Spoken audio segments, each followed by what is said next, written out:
So Islam is the antidote to consumerism. I'm going to spill the beans and spoilers, right? Now we're getting type 2 diabetes in your 20s. Really? That means our pancreas is packed up in your 20s. Can you believe that? It's the first PM to get fired. I take energen. Yeah, and then it brings me down to that next part. What happened?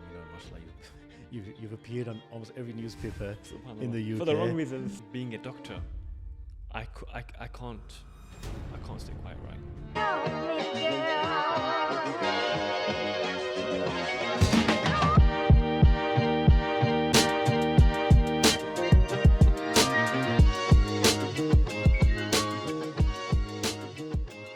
Dr. Asif, the second Dr. Asif actually, back again, man. I remember it's been a couple of months since I last came down to Sheffield. Right. But Jazakallah for coming down. I know it's a bit of a long journey coming down to Leeds, but alhamdulillah, I'm so grateful that you managed to make it. For the viewers, I want you to sum up who Dr. Asif is. They already know who Dr. Asif is for me. The first one. But now, no, you're the most important one. You're the real doctor. I'm just a fake dental doctor. So I want you to, just describe to people, who is Dr. Asif? Yeah, so I'm a doctor by name and not by practice. I don't really work as a doctor. Qualified in 2012, and since then I've had various businesses.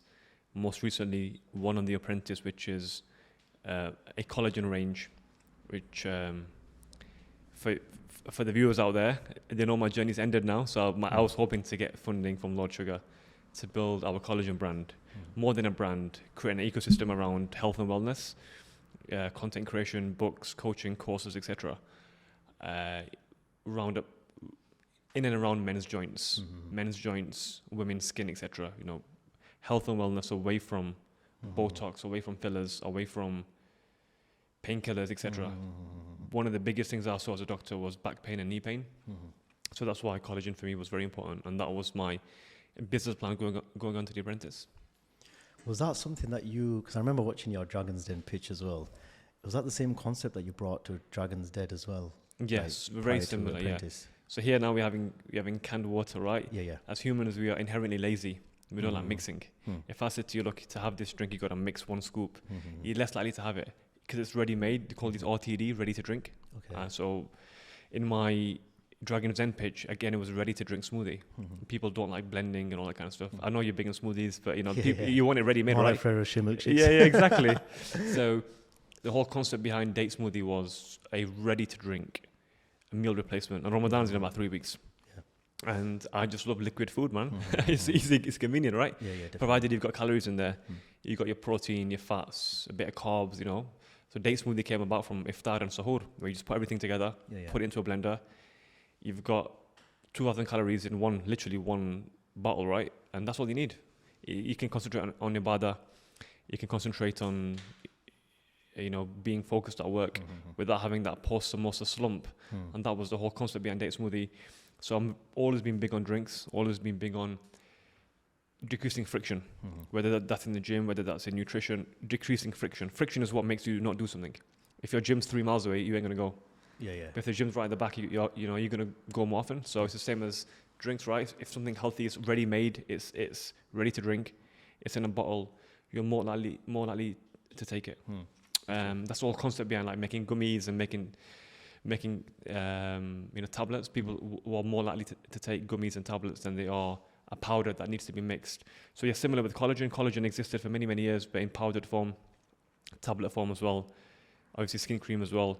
So I wanted to launch a bespoke range of collagen, which was in a drink, which had a 1-year shelf life as opposed to 3 days in Dragon's Den. Yeah, I remember. So something which I went on the Apprentice to get investment to scale it, not necessarily to get the investment for technology and processing. In Dragon's Den, the main thing was I needed £50,000 investment to get the drink actually made. Whereas we've got the drink already, we've got the collagen drink already, we just needed scaling. And that's why I went on the Apprentice for. But I'm very big on decreasing friction and healthy habits. No, mashallah, you've done amazing so far with like this. Because thinking of a product and knowing where to start off with it is very, very difficult. Like I've thought of it, as a dentist, shall I invent a toothbrush? Shall I do this and that? And you just don't know where to start. Exactly. Did you always think in the back of your mind when you were studying to become a doctor that I want to eventually get into a field where I've got my own product, or did it just come about with time of you becoming a doctor with experience? I think it's a good question. Firstly, the thing is, we are trained 5 years, 6 years to provide a service. The service, you can't scale the service, right? Unless you hire people and you can scale a practice. But if you're in the service industry, you can't really scale it. So for me, product was always the way forward. Either a physical product, which doesn't require your time and labor to scale, or a digital product like an ebook, a course, a workshop, etc. So product for me was the only way to really make a reasonable amount of money where I'm financially free. And the aim was always to be financially free, hence the various ventures. But you can't really be financially free from a service, if you know what I mean, because it's because firstly you're working in the business. With a product, you can work on the business initially very quickly. So I didn't know what product exactly, but I knew for me to become financially free, it had to be a product. Because I know that starting off your own product isn't easy, and you have to go through a lot of testing. You have to know if it works, and number one, you got to be confident as well with the way you sell it. Did you start off by, giving it away to like local businesses or local friends, or did you just think, I'm not going to bother with that. I'm just going to go straight to Dragon's Den. I'm going to go straight for the pitch. I'm going to go straight for like the 0 to 100 type of level. Or did you build it up in stages and think, I'm going to give it time? Because, some people, when it comes to business, they overthink it. Yeah, They might start something, then, local friends might put them off it. Oh, why are you doing this? Why are you doing that? And straight away they're like, sorry, I can't be bothered. Did you ever go through that period, or did you just think, I don't care. I'm just going to go straight for Dragon's Den? So you have to have that self-belief that I don't know how, but I am going to pull it off somehow. So for us, it came at a good time. So we had the idea period over summer, in July to kind of October, November. And then in December was the Christmas markets. I literally just applied, put a £200 deposit down, got a stall. You need to get validation, all right? This whole concept of build it and they will come is flawed. What if you build something, spend thousands of pounds building something and nobody comes? Then you're going to have to spend a lot of money in marketing. But that's inorganic. You need to get organic traction first, organic traffic. How to get that? Build it in small batches. Very good concept called Kaizen, Japanese concept. You might have heard of it. Yeah, I've heard of it. Build slowly, iterate, test the market, get feedback. Have a very closed loop. Don't just build in massive batches and then you've got stock for like 3 years just rotting away. So build in small batches, get continuous customer feedback, iterate. And if iteration doesn't work, then you pivot. It's what we did from Dragons Den to the Apprentice. We pivoted. The drinks didn't work for meal replacement. Then we went into collagen drinks. So iteration, constant feedback. Don't just assume it's going to, because you built it, it's a great product in your mind. But that doesn't mean necessarily there's going to be a product market fit. The market needs to validate your product. And Christmas markets and, these farmers markets, e-commerce is a great way to do that now. Yeah, it's true. E-commerce is big right now. It's really big, yeah. It's really big. And like you mentioned, that when it comes to that passive income, it's so important. Now, when it comes to that, did you do that mainly for financial freedom, like you mentioned before, or was there some kind of underlying passion towards you thinking, actually, I want to introduce a product. I want Dr. Asif, that name, to spread everywhere. Because people have different visions. Eventually, financial freedom might come along, but was your purpose I just want to make money, I just want to chill abroad? Yeah. Or did you have a different? So there has to be passion, and so your passion has to combine with a desire to be financially free. I always believe if you want to be financially free, that's not enough. Because you could do OnlyFans, whatever. So something random, there's no value to the world, right? Yeah, it's true. So I believe it's got to be passion and a desire to make money. Both have got to combine. Yeah. It's a really good Japanese diagram called, non-Japanese, I think it's Japanese, right? Again, speaking about Japan, it's called Ikigai. Have you seen it? Ikigai. I've heard of it. It's like what the world wants, what you're good at, what you can get paid for, and what's your passion. And when all them four things meet, that's the... Is it like an overlapping? Overlapping. That's when you get Ikigai. Because you can make a lot of money, right, from franchising a takeaway. Yeah. But are you passionate about that? Are you passionate about, giving people diabetes and high cholesterol? You got to have a passion. Passion's got to meet money. Money's got to meet purpose, And purpose has got to meet what the world needs. Yeah, The world yeah. doesn't need more takeaways and whatnot. Yeah. It doesn't need that. It's true. But you can make a lot of money from it, right? So all them four aspects have got to combine, and then you hit the sweet spot. Well, you mentioned a good point there about health and like nutrition, because like takeaways, like you said, it's easy money, but ultimately it's going to make you unhealthy. And you know, mashallah, I've been watching a lot of your content, and you talk a lot about nutrition. Like, how passionate are you about helping the nation become healthy? Because let's be very honest, and I've touched upon this before, processed food nowadays is become a lot more readily available. Yeah, exactly. You know, I think I'm eating healthy. You know, I could be going down the road getting like grilled chicken or something like that, but I get like chips on the side, or I might get something else on the side. But is it actually becoming a threat to the nation right now? 100%, because when I was at medical school, diabetes before 40 was unheard of. Now we get type 2 diabetes. Oh, Now we're getting type 2 diabetes in your 20s. really? That means our pancreas is packed up in your 20s. Can you believe that? So you've had insulin spikes for 20 years, unabated. They're just going unchallenged, insulin, you're having snacks. And the thing is, a lot of the food industry is purposefully making food high in salt and sugar. Salt and sugar are the most addictive things, right? Yeah, they really are. So they're making processed food, which, you know, like the Pringles, once you pop, you can't stop. It's true. Yeah, it's true. All these additives and MSGs and all that kind of things, they're making it very addictive. Food should not be addictive. Food is functional. You know what I mean? Food is functional. Food should not be addictive. But it's become so addictive because the addiction fuels consumerism. Consumerism fuels capitalism. And it's a vicious cycle. If you get someone hooked, then you've got a customer for life. Yeah. What's the best way then, in terms of addiction? I see it as a dentist, sugar. And the teeth. And the teeth. Honestly, Horrible. And I've seen kids nowadays. They lost their teeth. They lose their teeth. And you know what's the worst thing that I experience? Kids that come in and I have to refer them out because they're uncooperative and they don't let me do treatment. And the referral is like 2 years. I'll receive a letter back and they'll be like, I'm sorry, just continue seeing them. I'm like, how am I meant to continue to see a child that's in significant pain, infections all over the place, that literally don't let me do anything? They need to be put to sleep and the teeth need to be removed. And I've seen sugar as an addiction. And I think the biggest challenge is, how do we control that? Like, you know, mashallah, as a doctor and someone that's big on nutrition and helping the nation, is there a way to control it? I know it's easier said than done. Put the chocolate bar on top of the fridge or on the highest cupboard in the kitchen, and the kid will just stay out of the way. But it's easier said than done, because parents come back in and they're like, yeah, I cave in. I just give it the kid to shut them up because they're crying. Is there another alternative? Is there a substitute or something out there to help out? Yeah, good question. So sugar, you probably see the worst side of it because you're seeing all the dental stuff and infections and all that kind of, the cavities sorts. And complete horrible stuff. So so increase the friction, man. I always say increase the friction. If you don't buy chocolate, your kids won't crave it. But give it to them once a week as a treat, maybe. Don't completely deprive them of that.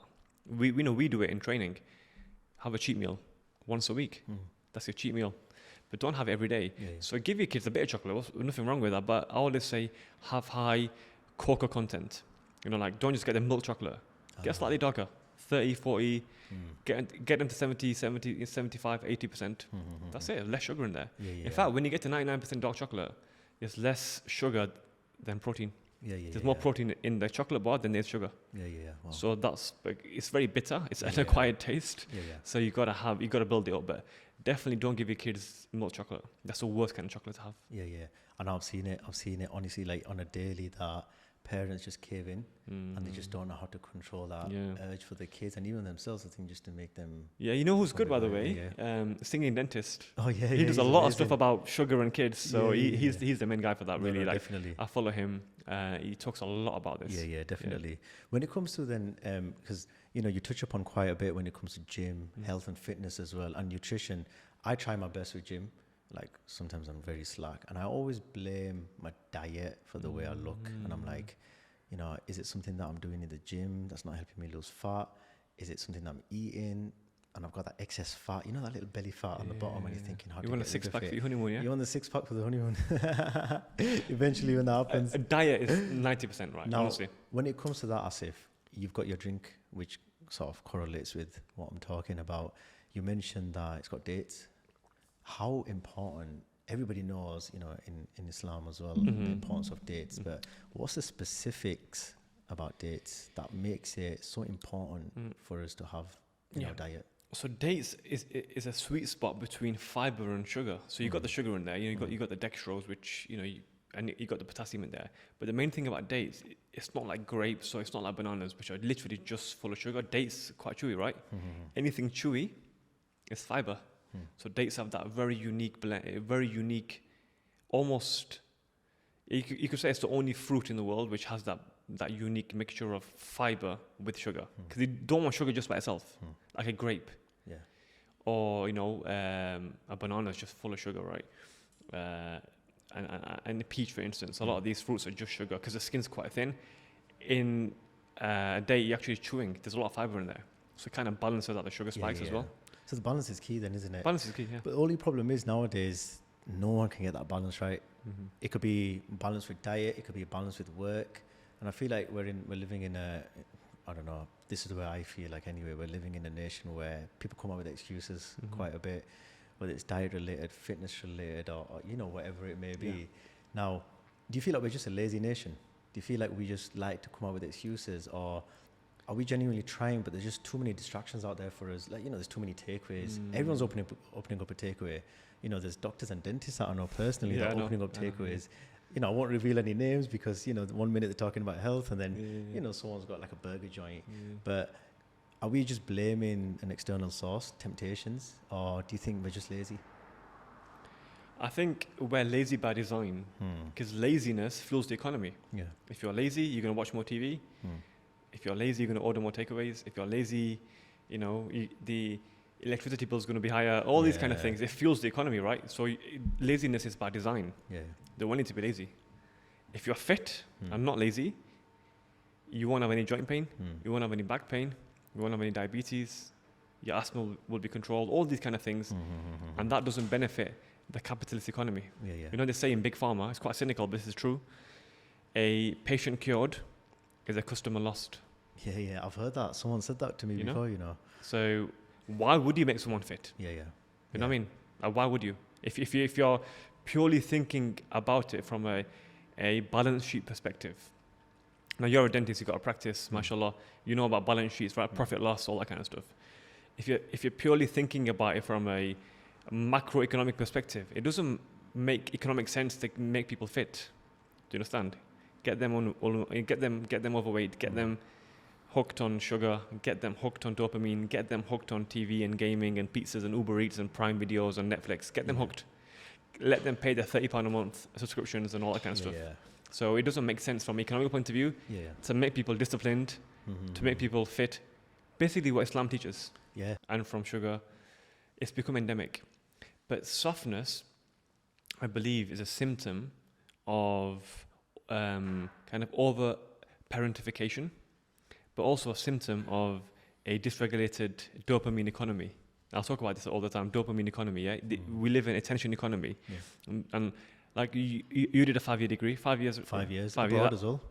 Abroad as well, that's a different language, Yeah. Beautiful city, by the way, mashallah. I love Prague, one of my favourite cities. Amazing, honestly. Freezing cold, but it's absolutely great. Charles Bridge. Freezing. Beautiful, man. I think it's got the most castles in Europe or something. I think so. There is some kind of fact. There's some fact, or the biggest castle, or the biggest bridge. It's just, it's but it's very popular. I love Prague. So I did 6 years. This generation, Gen Z, can't do 5 years, 6 years degrees anymore. Honestly, I think we're the last generation, by the way. We're the last generation of doctors and dentists who have done the traditional routes. I'm sure they're going to do the apprenticeship for 2 years, 3 years, because they can't do 5 years anymore. Okay, that's a good point that you made there, Asif. Now, would you say nowadays why people can't do that is a lack of concentration or discipline, or do you think now there's opportunities readily available? Let's be honest, you go into TikTok now, you make content, you go into Instagram and you make content, you can become rich at a young age. And exactly. Earn money. The government, somewhere I read it, I think it was on BBC News, and I think up until the age of 18, they want to control who can actually make money online because they're afraid that people are actually young and making money. Do you think that's a reason, or do you think it's a reason that, like you said before, lack of discipline? Yeah, lack of discipline, a lack of long-term planning, and a lack of deferred gratification. Like, why would you do a 5-year dental degree or 5-year medical degree if you can become rich on OnlyFans in 3 months or TikTok lives? Whatever. Start a cooking channel, start a travel vlog, and become rich in 6 months. Literally make £10,000 a month from doing that. Wow. Yeah, it's crazy. So this didn't exist in our time. Yeah. Literally didn't. When I was at med school, YouTube just came out when I was at college. Twitter came out when I was when I was in my third year, actually. Yeah, yeah. 2008. Oh, right, did it? Yeah, third year. Yeah, wow. Facebook came out in my first year. Instagram came out in my fourth year. So I didn't go college and school with social media. So we were able to concentrate for hours and hours. This generation can't do that because it's all about distracted, aren't they? Distracted. Yeah, it's a very good book called Dopamine Nation, and it talks about our like for selfies and our obsession with quick dopamine hits. I don't know if you saw the pitch last week. Paul Midder had to drop in the dopamine hit. Yeah, I've seen it. It's true, man. Because dentists, doctors, we're trained to be disciplined, aren't we? And dopamine, we understand dopamine, right? We understand. Everybody understands it. But dopamine is it's something that I've tried to read upon because everything that you do involves some level of dopamine hit or whatever it is, and that's what causes addiction as well to people. Like you said, sugar. You have sugar, you feel good, and you think, I feel good. I want to have another bit of sugar. Yeah. But I was reading somewhere that it takes a couple of weeks to build a habit. Yes. But does it also take a couple of weeks to get out of a habit? Because I personally feel like it takes a lot longer. Yeah. Because there's a lot of addictions out there that genuinely takes a lot longer to get out of. Is there a quicker way? Or is it just you genuinely just have to keep yourself away from that addiction? Because I've seen some of your content, mashallah, and you talk a bit about this type of stuff. There's a quicker way, and it's called replacing the bad habit with something better. Okay. So for instance, let's say you smoke. Replace that cigarette with something less of a vice, something less damaging. Okay. Maybe, I don't know, a chocolate bar. It's bad, but it's less damaging in long term than a cigarette. Okay. So you've got the dopamine hit, but it's better in a way. It's less of an evil, if you know what I mean. Yeah. So replace it. But even better, to replace the bad with good. So the first step is replace the bad with something less bad. Okay. The second step is to replace the bad with nothing. That's called going cold turkey. Okay. And then the best step is to replace the bad with good. Okay. So cigarettes down. Instead of the cigarette, when I'm craving a cigarette, I go for a run. All right. So you replace the negative with the positive. So that's the best outcome. That's the biggest ROI. But a lot of people can't do that. So they just either replace the bad with less bad or replace the bad with nothing. And that's probably the worst thing to do. Replace the bad with nothing. That's when you go cold turkey. Whatever the addiction is, pornography, alcohol, whatever damages your dopamine, you can't just go from there to there. You got to either go from there to there or there to there with an even bigger dopamine hit of something like running. I know you're cooking, mashallah. It's therapeutic, right? It's true, 100%. Because why is cooking therapeutic? It's not. The pleasure is not in the eating, by the way. It's watching someone else eat. Exactly. Eating is maybe 10 minutes or 30 minutes. Dopamine is released in the pursuit of something. Dopamine is not just a pleasure hormone. Dopamine is a pursuit hormone as well. So when you're motivated, dopamine lights up. Your brain centers that do, the brain centers that control dopamine, your frontal cortex. Dopamine lights up when you are pursuing something, and you're only pursuing something when you're motivated. That's why athletes get depressed when they win a world title. You know what I mean? They've been pursuing, dopamine's there, but now they've achieved it, dopamine comes crashing down because the pursuit's gone now. So all is being pursuit of something. And this is why Islam is so important, because Islam reprograms your mindset. We're pursuing Jannah. Literally 100%. Pursuing Jannah. So you can never really get depressed. I like how you touched upon the deen there. So in terms of this dopamine hit, controlling it. Now let's say dopamine hit in terms of something bad.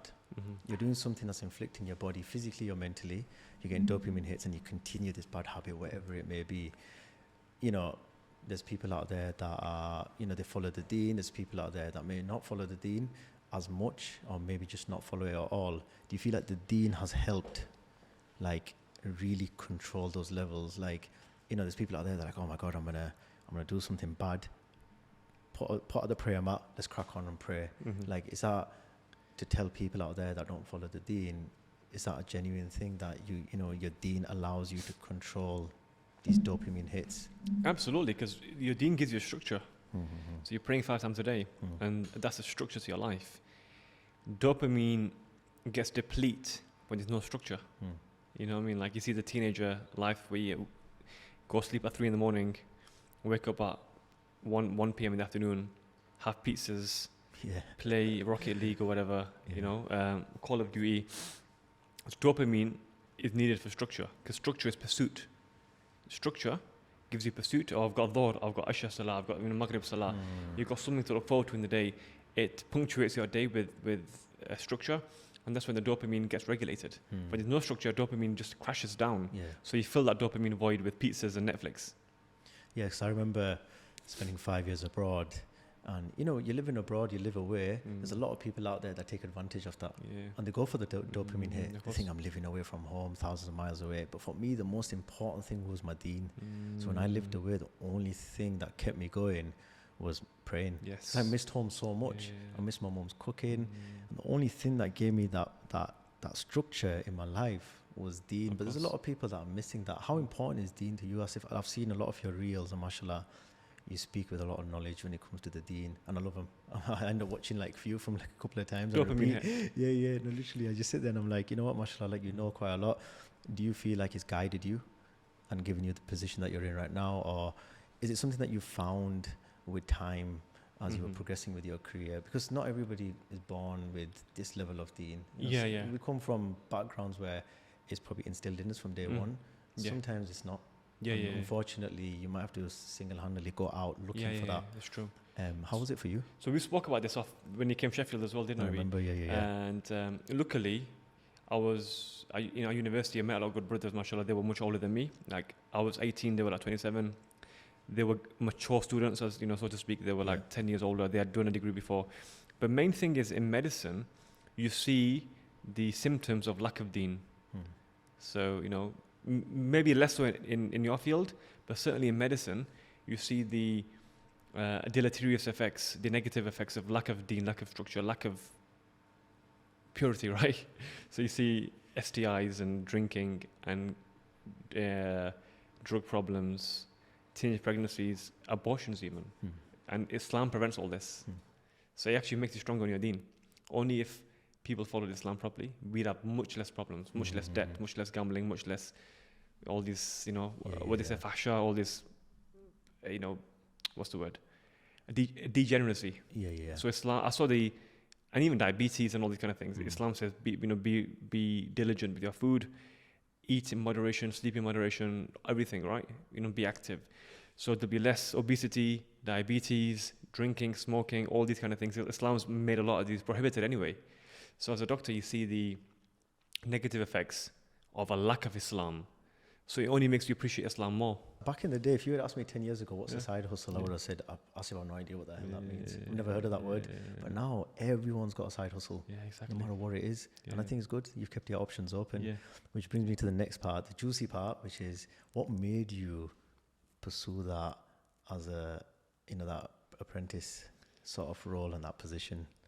I think the opportunity was there. It was a good time for me. Dragon's Den, as you probably seen, was way too early. I was a fresh-faced young kid there. But Asif, give yourself a lot of credit though, because I know what you're going to say there. I'm sorry I interfered, but mashallah, you did a lot.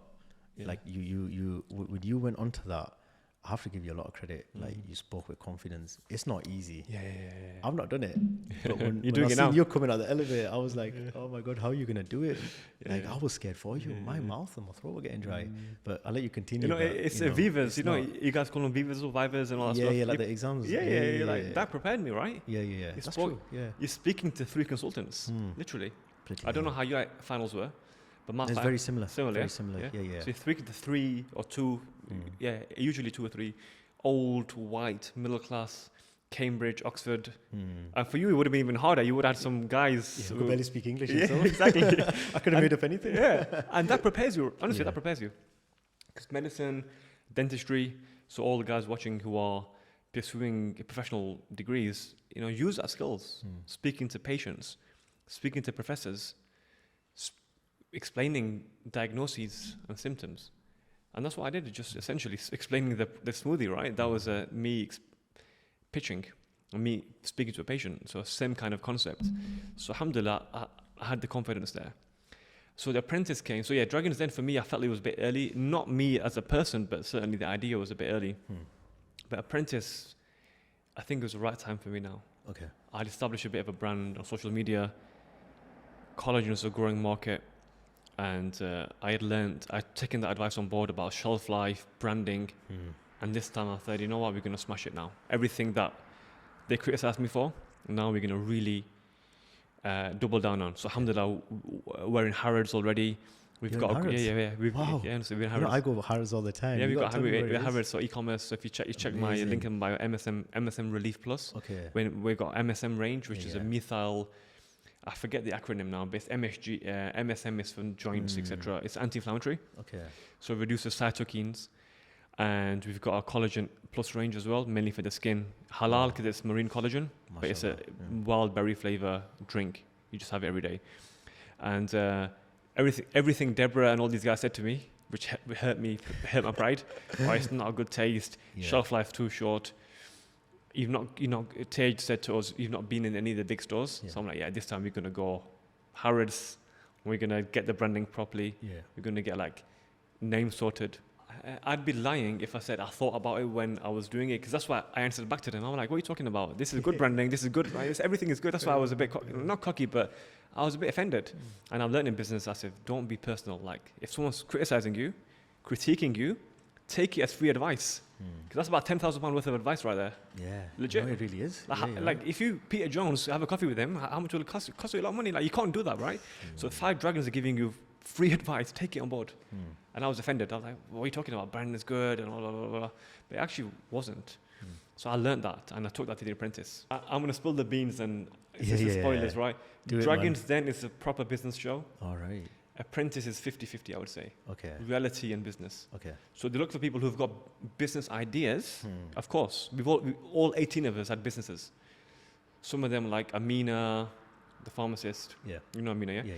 Yeah. Phil Turner, turning over millions. Yeah. Multi-million-pound businesses. There's people like me, and even Paul Midder, right? Paul as well. You know what I mean? Paul, Like, I follow him on social media. Yeah, there you go. Your He's local an Leeds amazing lad. dentist, wicked dentist. second most famous dentist in Leeds after this guy. So these, I paid him to say that. so these guys are, legit businessmen and women, right? There's people like me who are failed businessmen and women. We're just starting off, not starting off, but we've got like an idea, right? But everyone's got a business. All 18 of us have got businesses. So it's not quite like Love Island, where nobody's got a business apart from social media. They get businesses after. Exactly. Yeah, they get businesses after, they get sponsors after, they get affiliate schemes after. But on Love Island, people are famous for being famous. Literally, Love Island, Big Brother, they're famous for being famous. On Dragons Den, nobody's famous. Everyone's a businessman. That's why people are a bit awkward sometimes. They can't really pitch, you know what I mean? Apprentice is literally the marriage of both of them. Ah, You get me? makes sense. It's the marriage of reality TV and business. So it's 50-50. So they look for both business acumen and a bit quirky, a bit, Yeah. Honestly, it wasn't scripted. Okay. Seriously, it wasn't scripted. I just thought, you know what? Pretend I need to be memorable. I can't just say, I'm a doctor and NHS, I work in COVID. I can't compete with people that have got businesses if I just say that. So let me be memorable and cocky and, seriously. I love it. You know what I mean? You know me now. I'm not that kind of. I don't. Yeah. You know what I mean? Like, it's not me. But it was a show. Honestly, it's a show. And what does the show mean? You put on a show. So you have to have a alter ego, yeah. So like Naseem Hamed, Prince Naseem, yeah. From Sheffield as well. Yeah. I met him in the masjid. Humble brother, praise, mashallah, really good. Always smiling. But in the ring, he was like cocky. But cocky in a funny way. As Muslims, we can't be arrogant. By the way, can't be arrogant. This is not from us. Kibr, it's not from us. But almost in a, what's the word? I'm trying to get a word for it. I would say more confident. Yeah, but also in a way, you kind of playing the game. Yeah. That is the game, right? Yeah, the game is just to be so outlandish. So people, people remember you in a way. And it's almost like, not self-deprecating, but at the core that it's just fun and games. And it's TV show. So you got to have that 50% of you, which is like reality TV, over the top, and then 50%, which is like, I'm a doctor, I'm a serious guy. Yeah. So you got to have both of them. Yeah. And everyone on The Apprentice has got both.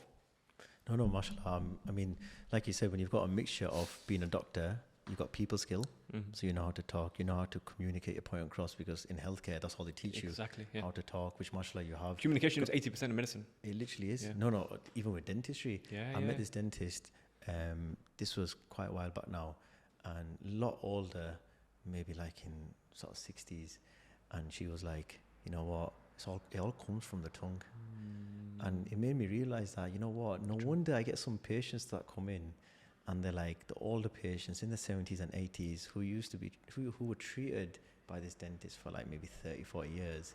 And sometimes I look and I think, you know, dentistry, not in her particular, but someone else, doesn't look too great, but they loved that dentist. Now, it wasn't because of the dentistry, it's because of the person and the communication. Yes, how they made them feel, communicate. And that's communication, right? Definitely. Communication is so important. And even in Apprentice, like, you know, when you're watching those episodes, you're thinking a lot of the things that go wrong is lack of communication. Yes, Is it actually as difficult as what it is, what people make it seem like? When you're watching it, sometimes you sit back and you think, oh my God, do this, what you're doing, do this. Or is it something that, you know, you sit back and you think, you know what, actually in that moment, the cameras are pointing at you and you've got this task and Alan Sugar's in the back about to bollock you. Exactly. Is it actually like a lot of pressure? So as if you know better than anyone, mashallah, you can cook it, right? Too many chefs, what's the saying? Too many cooks spoil the broth. And that's what happens, right? Literally. That's true. There's nine girls, 9 boys. And it takes 2 or 3 people to do the task. Yeah. Like, I don't know, make a cheesecake, whatever. It doesn't take 9 people. But you get in each other's ways and mistakes happen and you misplace, like you saw with the girls, they misplace a crumble. And happens, man. And you know, if you want to cook something, just do it yourself. Just do it. But if it's 9 people, they want to see drama, mistakes happen, pressure happens, and you make mistakes, which are genuine mistakes, by the way. They are genuine mistakes. But in the heat of the moment, you're trying to balance. You know, you're trying to survive each week as well. Okay, so you want to contribute enough that Lord Sugar doesn't say, oh, you've not contributed. And you don't want to be overbearing and disruptive. So you're always trying to look out for your own interests because you're there to win it. You're not there to make friends. So you're trying to contribute just enough and not be silly at the same time. And then mistakes happen because it's unfamiliar kitchen, unfamiliar guys. These aren't your friends. These are your business, not nemesis and foes, but these are your business competitors. They're trying to get the £250,000 as well. Is it very easy to fall for that trap? To sit there and think, actually, this guy, this person's been really nice to me. I feel like being their friend, and then 2 minutes later, you're in the boardroom, and then they're just absolutely slating you. Because you've got to be a strong person in that moment. There's not a lot of people like confrontation. Exactly. Do you feel like you can deal with situations like that quite well? Yeah, so you saw in the second boardroom, I was stronger. I love that. And the third one, I was softer because, I didn't want to just be toe-to-toe with the women. That's where, we talked about this last time when you came. The way you get raised, and you talk about your mum as well, how you get raised. If it's a mother that you love, then you're going to be softer towards women, right? In a way, like that's why you grew up, isn't it? So when I brought the girls back into the boardroom, I couldn't do what I did to the guys the week before. I couldn't do it, honestly. Because the guys from the week before, like, you were hilarious. All I kept seeing on TikTok was that one video, like, these two should go. Yeah, I'm like, just go. Like, I had no qualms about it. But when it's women, you can't. I'm like, that's someone's mom, someone's daughter. Like, I couldn't do it. Honestly, I couldn't do it. I couldn't do it. It's very difficult. How did it feel then, Asif? Like, you're in that third episode, you're in that boardroom, and obviously you couldn't do it, and the way the show's kind of ended. Did you feel like, right, it's too early for me to leave? Exactly. Or did you feel like, you know what, I own up, put my hands up, I messed up a little bit? How did you sort of feel? Yeah, so I wanted to keep it real and have my integrity. And that's why I changed my mind in the boardroom, because I didn't want to bring anyone back. I thought, you know what, they've done a good shift, right? Even Amina said, why are you bringing me back? I did a solid shift. No, she did. Everyone did a good shift.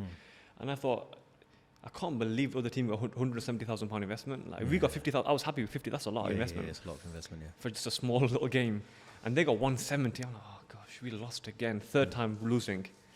I'm like, you know what? It's fine. Like, I'm PM. I'll take responsibility. And I felt bad bringing people back. That's why I didn't go for them. I could have doubled down and said, you know what? You messed up this. You messed up that. Yeah. But that's the poor leader. A poor leader blames other people. And I believe in taking it on the chin and say, you know what? I was the leader. We lost.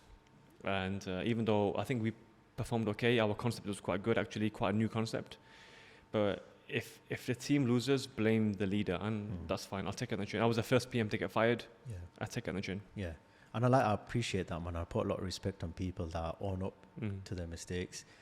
Where do you feel like that came about in your life? Do you feel like you kind of learn how to do that? Yeah. Because I'm not gonna lie, there's times where I find that very difficult. But then I sit back and I think I'm only going to get better if I own up to what I'm doing right now. Exactly. Or was it instilled in you? Yeah. Your parents told you, your uncle told you, someone told you down the line that, look, you know, as if this is who you got to be. Have a bit of respect for the people you're around. If they've done a good job, don't put them down. Exactly. Or, you know, because some of the people don't have that. People just don't know. Like, you've sat in a room, Asif, probably with hundreds of people, and you sit and you think, how did you, do you just not know the basics of just like understanding when you've done something wrong, just be quiet and accept it. Yeah. Like, how did you learn that? So it starts with yourself, right? Self-accountability. So, you know, I always say, if you blame, I always say blame, complain, no gain. Yeah. Literally. I know here in West Yorkshire. I think you need another T-shirt with that on I it. know. I know you guys have the claims here, very famous in Bradford, with it. I don't know, the car claims and whatnot. Claim, there's like a logo, there's like a slogan. There's loads around. Yeah, I know. There's loads around. No claim, I don't know what. Leeds, Bradford's full of Yeah, them. exactly. So, but my philosophy is, you know, if you complain and you blame, there's no gain. Literally, you don't gain anything. You only gain by blaming everything on yourself.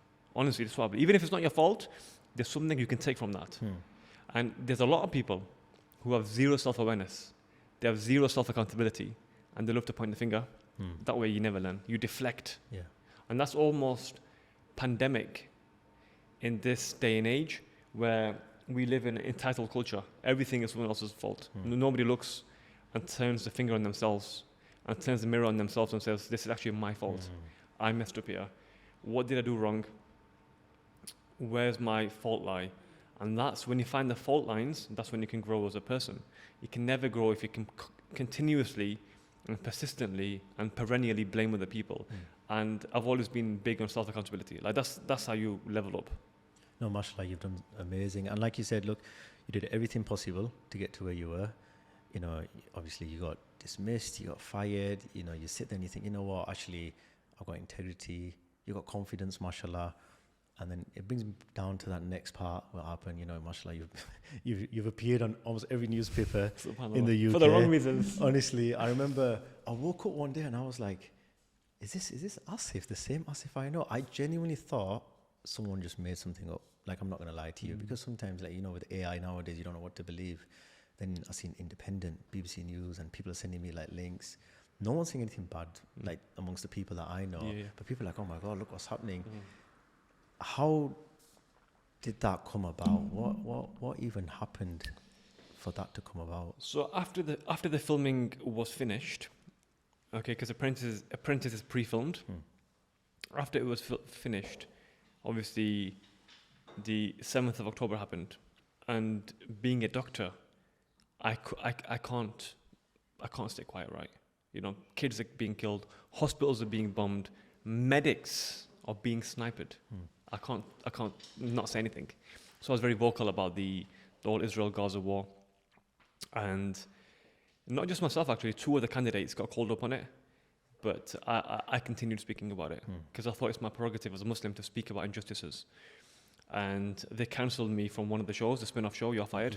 If, you know, for the first time, anyone's been ever cancelled. And for me, it only ignited a flame in my belly to say, you know what, I'm going to speak for people of Gaza. As Muslims, it's our duty, right, to speak against injustices. So, and as a doctor, like, I know friends who actually gone out there to volunteer, and they've shown me stuff I can't show you guys.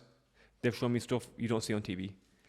Real, like, bones, like, shattered to bits, and medical, like, videos. So when you see that kind of stuff, you can't be quiet. You've got to say something. Like you said, the key thing there is you're in healthcare. Yeah, exactly. So you deal with, like, you know, minor or major casualties in the hospital, but then seeing stuff like that, how did that make you feel as a healthcare professional here in the UK? Like, mashallah, we live in a good, you know, you've got a house, got a shelter, and you're seeing stuff like that. You said you couldn't keep quiet. Was it because of that? You can't keep quiet. When you're seeing girls having amputations without anesthesia, when you're seeing children skinned, no pain relief. Here, obviously, you know, we need dental extraction. You give them whatever you give them, you know, bit of benzodiazepines and morphine, whatever. Over there, they're getting their legs amputated. No pain relief. And as a doctor, as a human, you can't. When you see that, what's seen cannot be unseen. So what did they take from that, Asif, and create these, like, headlines? Because what you're saying, it's, you know, amongst anyone that sees it, whether you're Muslim or not, you see that and you think, whoa, like that's a kid, Exactly. it's a woman, a pregnant woman, people getting sniped, man, woman, whoever you are. Like, what made them twist it into what it is now? Like, why, how did it just spread into something so, like, it's not even, it doesn't sound as bad. Yeah. Do you understand what I mean? So they sent me on some diversity training, and I went on that. And even after that, I continued speaking. So they're like, this guy's not learned. Okay. So diversity training was supposed to kind of make me quiet, but the massacre continued, right? And so they're like, this guy's not learned. Let's just put him out the show. And that's what happened. And I think they're trying to make it seem like you're against the religion. Yeah, exactly. But So I remember on your TikTok, I think it was on your live, or you made a post and you were like, actually, no, it's not. It's not Yeah. about the religion. yeah, You know, it's about what's going on in terms of the people Exactly. or the extremist group. yeah. It's that the are dealing with government. it. Because you've got a lot of friends that are mixed. Yeah, of I've all got religions. Jewish friends, doctor Exactly, friends. yeah. You know, seriously, and they've actually messaged me on WhatsApp, and they say, you know, we're with you. Yeah. We're with you. So it's not the Jewish race or the Jewish religion. It's in fact a small subsection which have hijacked the faith and religion and the race rather. And it's a government. So criticizing the conservative government in the UK is not criticizing white people, is it? Criticizing PTI in Pakistan or Yeah. Nawaz Sharif or Shehbaz Sharif is not criticizing Pakistani people, is it? It's the same, right? Criticizing the IDF, the Netanyahu government, the Interior Ministry. It's not criticizing the whole religion and the whole race of Jewish people. And in fact, a lot of Jewish people don't agree with Zionism anyway. Yeah. But of course, nowadays it's a difficult subject to talk about because people out there are scared of, you know, nowadays being cancelled or whatever the situation is. How do you feel like it's impacted your life now, Asif? Do you feel like right now your life has changed? Like 1 minute you're an apprentice, you're Dr. Asif, the 5 Bs, and then you're now Dr. Asif on the news for this, but mashallah, you've received a lot of support. Yeah, Do exactly. you feel like it's made you feel a little bit more like, you know, I could walk the street and, you know, people, mashallah, like respect you? Or do you feel like, actually, you know what, I better hide? Yeah, so before everything happened, I would have just been another candidate on The Apprentice, but I think Allah subhanahu wa ta'ala has, you know, opened up doors for me in many ways. If you're strong, you're principled, things will work in your favor. You know, you can be quiet, you can you know, preserve your career or whatever in the media by being quiet about it, but there'll be no barakah in that, I believe. And since I've been vocal about it, Allah's given me so many opportunities, and I believe it's made me a better person. I didn't know what trolling was until last week. I didn't know. Like, you know, you probably get trolls on TikTok and all that, I you know, get but loads, man. trolling was next level last week. But honestly, it's made me get to the next level. Really has. Thicker skin, you know. So what would you say right now? You know, mashallah, you've been through a lot of good stuff in your career. You've been through this little hiccup. Yeah. Not for yourself, like mashallah, it's made you into a better person, but this little hiccup in media and all this kind of craziness going on, just amongst yourself, do you have something in mind? You think, you know what, I need this now, I'm craving this, after inshallah Umrah and Ramadan and stuff? Yeah, I would love to just create, like, be a full-time content creator. Just give value, just give free value to people. You know, create an ecosystem around health and wellness from an Islamic sense, you know, from personal training, fitness, nutrition, sleep, but within an Islamic paradigm, halal supplements, etc. Not just create a brand, but create a whole ecosystem. Being driven by content, educational content. As you know, on TikTok, I do a lot of videos. I want to create a whole system, not just let's get in shape or let's eat better, but how to become a better human being in every single way. You know, create a whole ecosystem.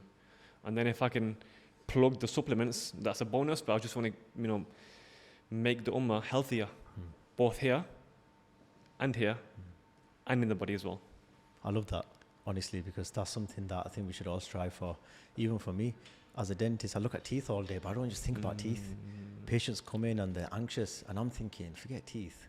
In that moment, how can I make you mentally feel like, you know, I'll put you onto a high pedestal, make you feel good about yourself, but not like in a fake way. And I think by doing that, it's the reason why it made me want to create content. Yes. And that's why I appreciate your content. You know, I've seen you on TikTok, I've seen you on Instagram, and I've seen you grow.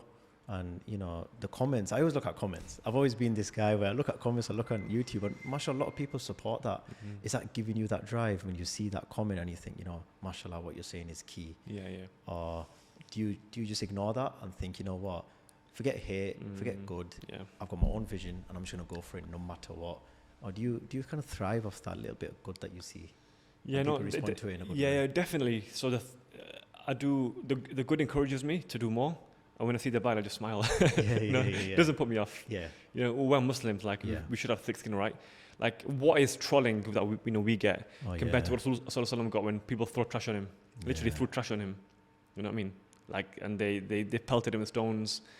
They called him names. They called him bad names. So what's trolling, man? Like, what is that? And I don't live with these guys. I don't know who they are. They're probably bots or whatever. Behind the keyboard. Yeah, exactly. Rasulullah lived with these people in Mecca. He has to go to Medina after that. Yeah, to move So trolling is nothing, man. You just got to have thick skin. The odd good comment, take it on board and just, you know, use that to gain momentum and get to the next stage and say, you know what, alhamdulillah, some people are resonating with it, at least, even if it's 1% of the people, and then continue making more content. That's all you need, right? You just need to change one life to have that snowball effect. 1 life, 2 lives, 10 lives. It just keeps snowballing. Yeah. No, I love that. What's, you know, before we end it, what would you say, Asif, it's one piece of advice you can give someone young, someone that's in a difficult part of their life, struggling. Anxiety and depression now is higher than ever. Yeah. You forget talking as if you're a doctor. Maybe you can apply a bit of your medical knowledge to it, but someone's in front of you, they're anxious, they're depressed, they're going through a difficult period in their life. What was the best piece of advice you can give that person? I would say, find what you're good at and give it away. Find whatever you're good at. You're good at making people smile, both off camera and on camera, right? That's your gift. Allah's given you a gift. You're very aesthetic, mashallah, you know, like very aesthetically symmetrical and all that stuff. You're very good. Like, even when we were making in the Apprentice house, you know, Dr. Paul Midder, we told him to put all the table decoration. He's a dentist. You know how to put everything. So whatever you're good at, that's your gifting. Your gifting is whatever Allah's given you. Give it back to the world. You know, give it back to the world. So my advice for a young person is the surefire cure and prevention for depression and anxiety is to find your passion. And your passion could be anything. It could be even gaming, whatever. Whatever your passion is, your calling and gifting, find it and then give it away. Wicked. Amazing. I love it. You know what? That's a perfect way to end it. Dr. Asif. Second Dr. Asif. Dr. Asif, thank you so much for joining me. Thank you very much. Thank you so much for coming all the way down from Sheffield. You know, it's not an easy journey to make getting here into Leeds. I get lost on the way and I've been coming here for months. It's a big city, Leeds. I forgot how big it is. You know what? It's big. But you know, one day, you know, you got to come down during the day, check out the city centre. It's beautiful. Yeah. When you see a lot of people working, business-minded, it just gives you that bit of drive and motivation. But I appreciate this so much. You know, you've achieved so much. You inspire me, motivate me, and I really, really hope you inspire and motivate the youth of today, because that's my goal, to always do that. Jazakallah khair. Thank you. Jazakallah.